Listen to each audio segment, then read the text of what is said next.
Debt servicing ratio, or TDSR, has been around for close to 2 years now, and it continues to cast a pall over the private housing market.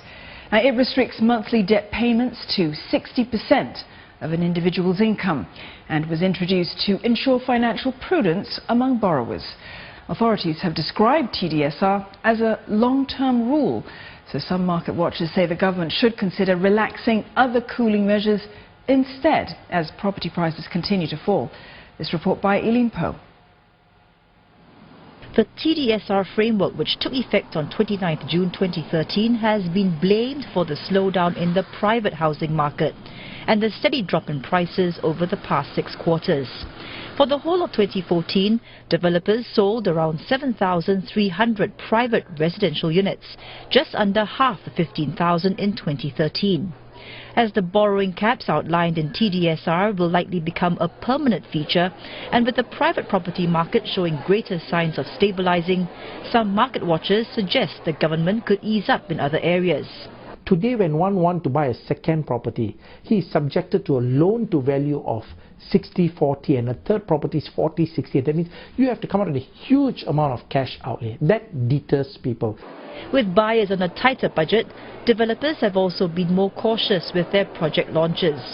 According to property consultancy Colliers International, prior to June 2013, developers were offering as many as 15 new projects for sale in a month. The number came down to 7 in the past year and about 3 this year. The firm says the slow housing market may also push weaker players to call it quits.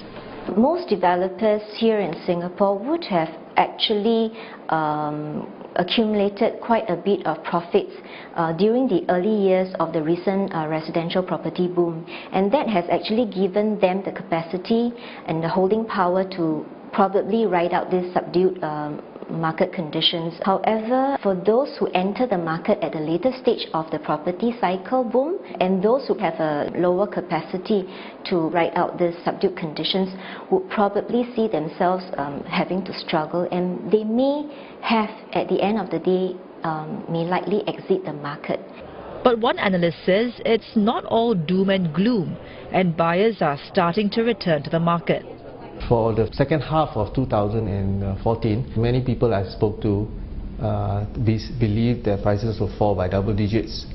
But starting this year, we begin to sense that they went out to the market and found that prices actually holding quite firm. So many of them are beginning to change their minds. They have the resources to buy last year or even in 2013 at the peak, but they didn't buy thinking that prices are coming off. So sentiments are turning, they're beginning to come back into the market again. North Park Residences, for instance, sold almost 500 units in the first month it opened for sales. With a relaxation in cooling measures unlikely to be on the horizon, analysts say for now, good locations and pricing remain key consideration for potential home buyers.